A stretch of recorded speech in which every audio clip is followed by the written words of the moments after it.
16번째 법경제학 강의입니다. 지난 시간에 이어서 실제로 있었던 케이스죠. 미스터 놀란하고 캘리포니아 해안위원회의 사건을 보도록 하겠습니다. 지난번에 말씀드린 것처럼 캘리포니아 해안이 아주 경치가 아름다운데, 그래서 여기를 함부로 건물을 짓지 못하도록 캘리포니아 해안위원회라는 위원회가 있어서 이 해안가에 집을 가진 롤란 씨가 집을 증축하려고 했어요. 2층에서 3층으로. 그래서 캘리포니아 해안위원회, 죄송합니다. 이 집을 증축하는 것을 허락해달라고 허가를 요청을 했습니다. 그런데 캘리포니아 해안위원회가 이런 놀란 씨의 요청을 거절했어요. 이유는 놀란 씨가 집을 높게 지으면 캘리포니아 해안의 경관이 훼손된다라는 거였죠. 요게 약간 알아야 될 것이 있기 때문에 자, 요걸 한번 보겠습니다. 자, 캘리포니아 해안이 위쪽에 있는 게 오션이라고 쓴 게 해안이에요. 그 다음에 요 사각형 위에 삼각형 원추형 모양으로 생긴 게 놀란 씨의 집입니다. 놀란 씨 집 앞으로 이렇게 모래사장이 펼쳐져 있어요. 그쵸? 비치라고 돼 있죠. 그 다음에 놀란 씨 집이 어디 있냐면 이 클리프, 절벽 위에 지어져 있어요. 절벽 위에서 바라보면 바로 앞에는 이런 모래사장이 펼쳐져 있고 그 위로 해변이 있어서 바라보는 게 아주 멋있는 경관이 나온다고 합니다. 특히 일몰 때. 문제는 캘리포니아 해안위원회가 그냥 높게 지으면 안 된다라고 한 게 아니라 조금 구체적으로 썼는데, 놀란 씨 집 뒤로 여기 도로가 있어서 차들이 여기 다니고 있는데 캘리포니아의 많은 관광객들이 이 차를 타고 도로를 달리다가 이 도로변에 차를 세워놓고 저녁에 해안가를 이렇게 보면은 경치가 좋다는 거예요. 그래서 이 롤란 씨 집 뒤에 있는 도로가 퍼블릭 하이웨이가 차를 정차하고 해안의 경치를 보는 곳에 아주 명소인데, 이 바로 앞에 있는 놀란 씨 집이 한층 올라가 버리면 이 주변에서 더 이상 좋은 경치를 볼 수 없죠. 왜? 놀란 씨 집의 경치가 가려서. 그래서 놀란 씨 집은 더 높게 지을 수 없다라고 얘기를 했습니다. 이렇게 되면 할 수 없습니다. 놀란 씨는 법에 의해서 집을 증축하지 못해요. 자기 재산권이지만 정부에 의해서 제한되는 거죠. 우리가 앞에서 수용이라고 해서 도를 건설하기 위해서 땅을 뺏는 건 얘기했지만 사실은 이것도 수용입니다. 왜? 도로 건설은 안 하지만 사실 놀란 씨가 자기 땅에 자기가 집을 크게 짓든 적게 짓든 자기 맘이거든요. 근데 정부가 여기는 자연 경치를 위해서 네가 마음대로 집을 딴 데는 지을 수 있지만 여기서는 그런 권리를 인정하지 않겠다고 해서 재산권을 한정해 버린 겁니다. 그래서 이것도 역시 정부에 의한 재산권의 제한, 넓은 의미의 수용에 해당되는 겁니다. 이 빨간 선은 뭐냐? 놀란 씨의 땅이 요 집만 있는 게 아니라 놀란 씨 집에서 절벽을 내려가서, 이게 절벽이죠. 저 앞에 모래사장까지가 다 놀란 씨가 구입한 땅입니다. 즉 이 바닷가 모래사장이 정부 거나 누구 거가 아니라 놀란 씨의 땅이라는 거죠. 그런데 얘기가 여기서 끝나면 그냥 간단한데 한 가지 일이 있었어요. 뭐냐면 캘리포니아 해안위원회가 갑자기 놀란 씨한테 연락을 합니다. 일단 너는 여기다 집을 증축할 수 없다라고 해놓고, 이유가 뭐냐면 이 앞에 이 바닷가를 지금 뒤에 길로 다니면서 봤는데 둘레길이죠. 사람들이 이 바닷가를 이렇게 걸으면서 경치를 볼 수 있도록 지금 이런 도로를 만들까 하고 생각 중이다. 근데 이 바닷가를 가려면 바닷가에 있는 이 놀란시 땅을 통과하지 않고는 이 둘레길이 완성될 수 없다. 그러니 이 둘레길이 당신의 땅을 지나가도록 놀란 씨가 좀 허락해 주면 고맙겠다라는 거예요.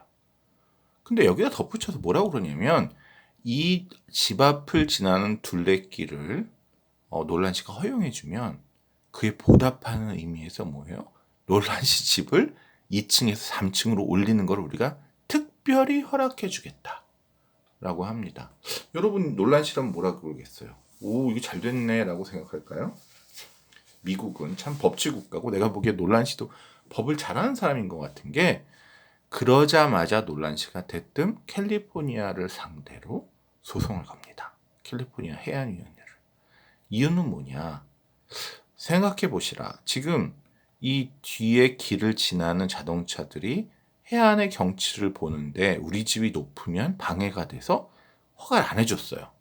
그거 자체로 놀란시는 불만이지만 법적으로는 정부가 할 수 있는 테이킹, 수용의 범위에 들어갑니다.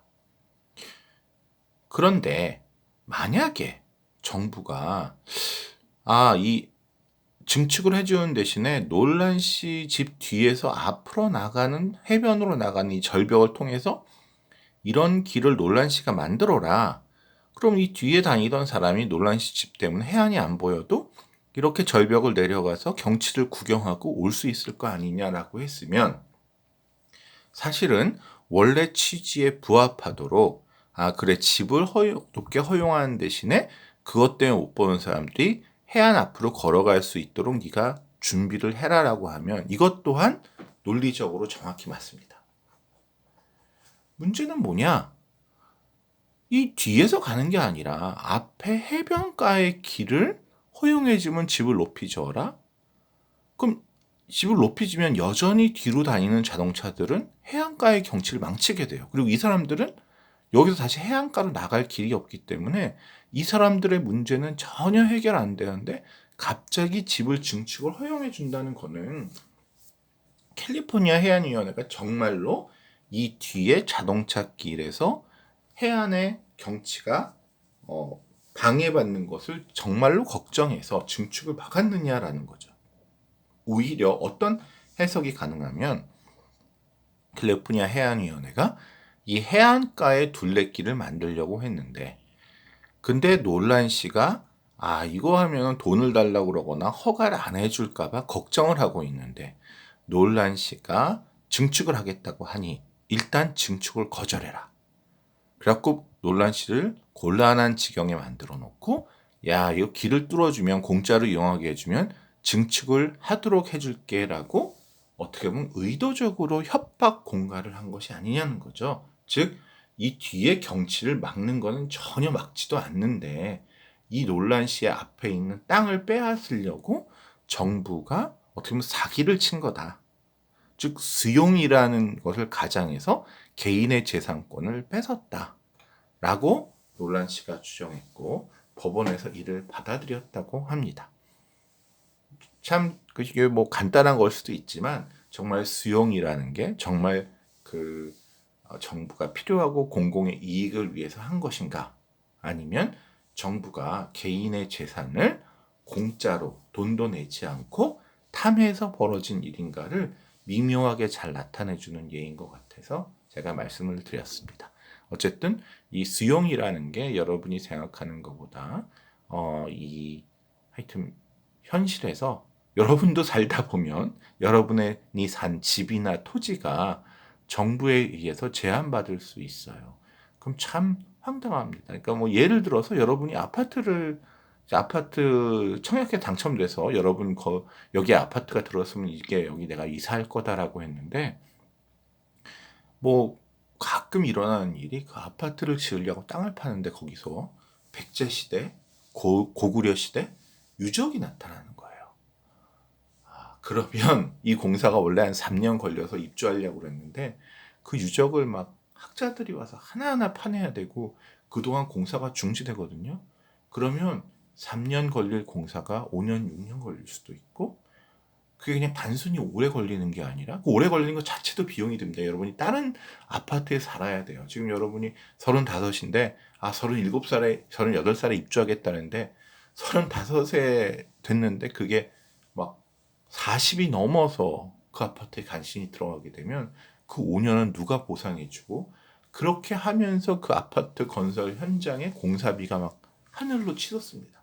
정부는 여기서 돈을 주지 않아요. 그러면 과연 이게 맞는 일인가 여러분? 이렇게 내가 개인적으로 골동품 때문에 유적 때문에 백제시대 유적 때문에 내가 정말 수억 원의 이렇게 피해를 보는 것이 과연 맞는 일인가? 정부가 여기서 보상을 이렇게 안 해주고 이것도 수용인데 수용을 해도 되는 것인가? 이런 일들이 여러분이 살다 보면 벌어질 수 있고요. 그것이 정말 정당한 취지에서 어쩔 수 없다고 그러면 모르겠으나 만약에 정부 공무원이 골치 아파서 돈 안 내고 어떤 사업을 하려고 해서 하는 거라면 정말 범죄에 해당할 만한 중대한 일이다라고 아마 생각이 되실 거고, 이거는 이제 여러분이 나중에 재산을 소유하면 더 확실히 깨달으실 수 있을 거라고 생각합니다. 약간 이제 너무 딱딱한 얘기를 하지 말고, 여태까지 딱딱했죠 좀 기분 풀고 즐기는 의미에서 몇 가지 이야기를 소개해 보겠습니다. 무슨 동물같이 보이시나요? 여기 써 있죠? 비버입니다. 역시 제가 손으로 그렸어요. 자, 비버는 나무를 갉아먹는 동물이에요. 왜 갉아먹나요? 비버는 꼭 호수 안에서 살아요. 근데 호수가 그렇게 전 세계 어디나 비버 있는데 다 호수가 있을 리가 없잖아요. 그래서 호수를 만듭니다. 어떻게 만드냐? 시냇물이 흘러가면 나무를 이렇게 갉아먹어갖고 큰 나무를 쓰러뜨린 다음에 나무를 막아서 그 시냇물을 댐을 만들어. 댐을 만들면 흘러가던 시냇물이 고여서 나름 큰 호수가 됩니다. 그래서 댐을 만드는 동물이 인간 외에 또 한 명이 있는데 그게 비버다라는 겁니다. 이 조그만 동물이 나무를 갉아먹어서 갉아서 떨어뜨린 다음에 그 나무를 운반해서, 대단합니다. 댐을 만들고, 그래서 댐으로 만든 커다란 호수 한가운데 또 나무로 인공섬을 만들어요. 그 섬에 비버 가족이 삽니다. 이게 왜 좋으냐? 물론 그 호수 안에 있는 물고기도 잡아먹겠지만 이 비버를 노리는 뭐 여우나 호랑이나 또는 사람들도 비버를 노립니다. 비버 가죽이 아주 비싸요. 그래서 그 옛날에 인디안들이 그 네이티브 아메리칸이라고 그러죠. 미국의 원주민들이 이 비버 가죽을 팔아서 유럽 사람에게 팔아서 큰 돈을 벌고, 사실은 그 돈으로 뭐 술을 마시고 그랬다 이런 얘기도 있는데, 이 비버 가죽이 아주 비쌉니다. 그래서 인간도 노리고 당연히 비버를 먹고 싶은 여우나 늑대나 호랑이도 비버를 노리고 있습니다. 재밌는 거는 이 비버가 그러면 인간으로 치면 뭘까요? 댐을 건설하니까 공학도 아니겠습니까? MIT라고 들어보셨나요? Massachusetts Institute of Technology. 제가 하버드를 다녀서 뭐 하버드가 제일 좋은 대학 아니겠습니까? 근데 바로 옆에 미국에 가면 하버드가 어디 있냐라고 하면 혹시 여러분 중에 보스턴에 있습니다라고 할 텐데, 저도 그런 줄 알고 미국 갔더니 하버드는 보스턴에 있지 않습니다. 보스턴 바로 옆에 조그마한 도시가 있는데 바로 위에 찰스 강 건너편에, 찰스 강 남쪽이 보스턴이고 찰스 강 북쪽이 케임브리지라는 조그만 도시인데요. 이 케임브리지는 딱 그 두 곳이 차지하고 있어요. 케임브리지 자체가 거의 다 대학이에요. 케임브리지 서쪽에는 하버드 대학이 있고 케임브리지 동쪽에는 MIT 대학이 있습니다. 죄송합니다. 그래서 하버드와 MIT라는 아마 세계 탑 대학이 위치한 곳이 케임브리지다. 케임브리지는 그 두 대학 이퀄 케임브리지라고 생각하면 좋은 도시고요. 처음에 갔는데 경치보다 다릅니다. 하버드는 이렇게 둥글고 뾰족한 원탑 같이 예술적인 이런 탑들이 쭉 있어요. 빨간 벽돌물에 위에 하얀색이나 파란색 이렇게 둥근 돔 형태가 있어서 무슨 옛날 우리가 상상하는 유럽의 옛날 대학 모습을 가지고 있는 것이 하버드입니다. 그런데 이제 제가 기차를 타고 지하철을 타고 한정거장을 가면 MIT거든요. 그래서 하버드 다닐 때 지하철을 타고 한정거장을 갔는데 MIT 대학이라고 탁 내린 곳을 보니까 전 처음에 여기가 대학이 아니라 공장인 줄 알았습니다. 그냥 네모났고 그냥 시멘트 건물들이 막 여기저기 있어요. 그 여기저기 있는 그 시멘트 건물들이 다 대학이라고 하더라고요. 물론 MIT가 좋은 게 하나 있는데 MIT는 엘리베이터가 빠르게 올라가고 내려갑니다. 하버드는 지어진 지 오래돼서 엘리베이터를 타고 올라가는 것보다 걸어서 올라가는 것이 한 3배 정도 빠릅니다. 예, 그냥 엘리베이터가 3분 정도 걸리면 그걸 걸어서 올라가면 1분이면 올라간다 이렇게 생각하시면 되겠습니다. 이런 얘기를 뭐 그냥 여담으로 해드리는 건데 이 MIT에 그 학교를 상징하는 동물이 있죠. 연세대는 뭡니까? 독수리. 예. 뭐 고려대는 호랑이. 서울대는 학 이렇게 알고 있는데요. MIT는 비버입니다. 비버. 그러니까 MIT의 공대생들이 우리도 상징하는 동물에는 댐을 만드는 비버만한 게 없다.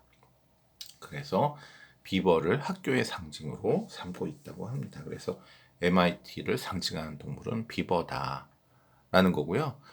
제가 왜 경제학 법학하고 비버가 뭔 상관이냐? MIT는 상관이 일단 없습니다. MIT는 상관이 없고요. 그러면 경제학과 법학이 왜 상관이 있느냐? 제가 이제 미국에서 강의를 들을 때 이런 얘기를 들었어요. 그 옛날 문서를 보니까 아까 얘기한 뭐 그냥 아메리카 인디안이라고 할게요. 그 미국 원주민이죠. 그 유럽 사람들이 와서 차지하기 전에 그 미국을 막 들소를 잡으면서 다니던 그런 원주민들이 비버를 이제 서로 잡고 싶어 합니다. 특히 유럽 사람이 온 다음에 비버 가죽을 너무 비싼 가격에 사주니까 맞으면 비버 한 마리 잡아서 가죽을 팔면 무슨 차 한 대 값이 생기는 거예요. 그 사람들 입장에서는 말 한 마리가 생기고 막 이런 거니까 서로 비버를 잡으려고 하는데 그 비버를 그냥 막 아까 얘기한 선점이죠. 먼저 잡는 놈이 임자다 라고 하지 않고 메릴랜드의 굴처럼 구역을 나눠서 이 구역에서는 뭐 1번 인디안 A라는 인디안이 잡고 요 구역에서는 B라는 인디안이 잡고 뭐 이런 식으로 구역을 나눠서 비버를 자기 구역에서만 잡도록 했다라는 기록이 있었다는 거예요.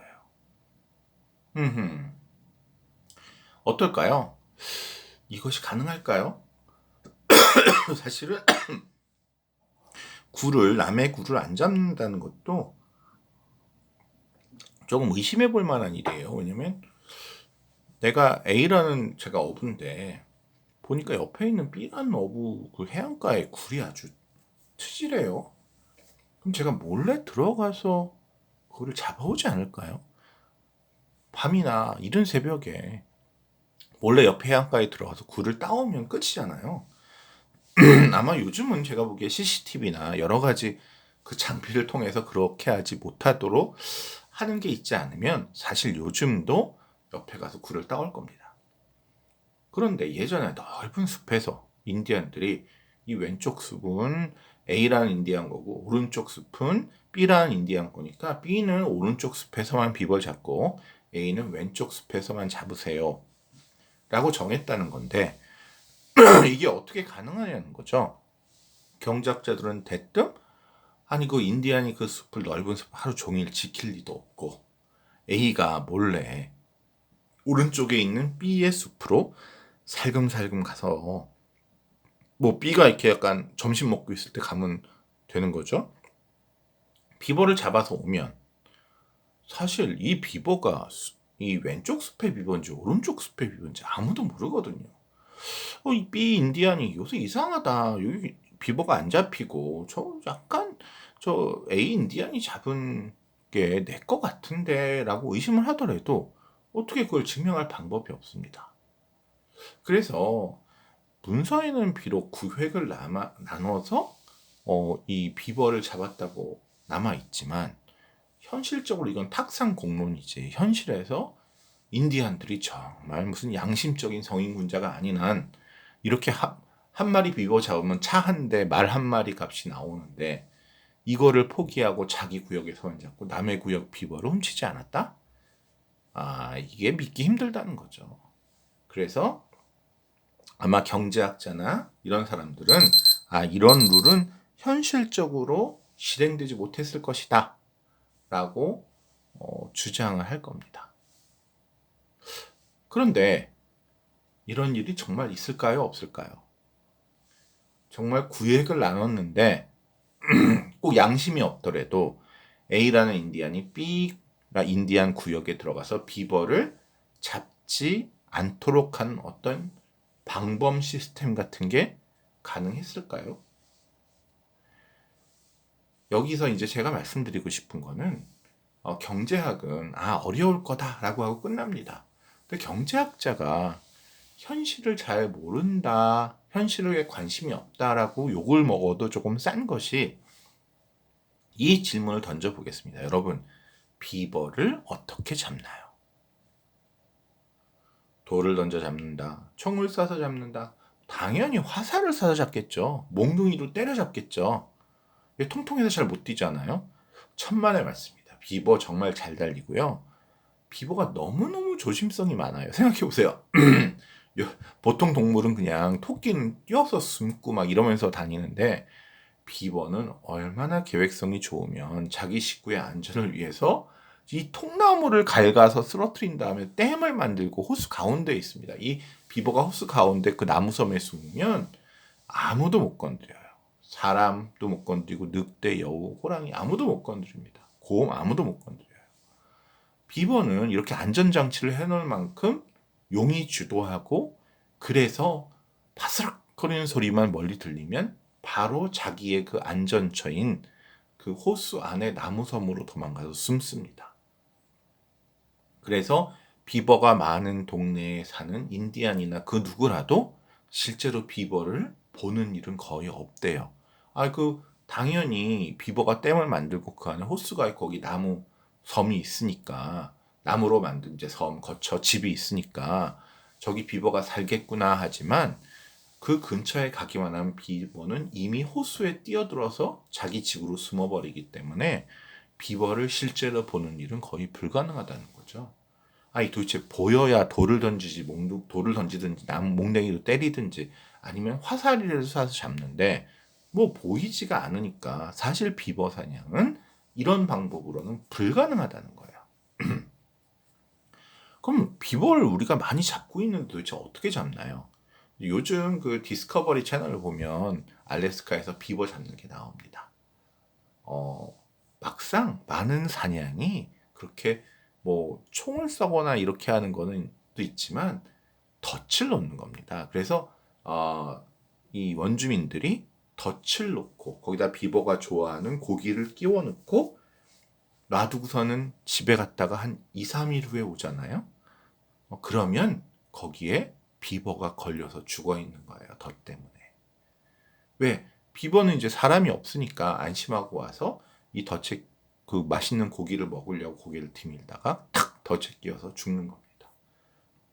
따라서 이 경제학자는 이런 거를 신경 안 써도 되지만 현실에서 이런 거를 재판을 해줘야 되는 법학자, 판사, 검사, 변호사는 이런 자질구레한 현실의 거래 비용, 현실의 비버를 잡는 방법까지도 파악해야 이거를 판결을 내줄 수 있다는 거죠. 그래서 비버를 덫으로 잡으면 앞에서 얘기한 인디언들이 구획을 나눠서 사냥을 했다는 게 말이 되는 게 점심 먹는 동안 몰래 가서 화살로 비버 잡아오면 그건 잡을 길이 없는데 비버를 잡는 유일한 길은 덫을 놔두고 그 덫에 걸린 비버를 잡는 거기 때문에 아침 일찍 일어나서 B라는 인디안이 쭉 돌아보는데 여기에 자기가 놓지 않은 덫이 하나 있다.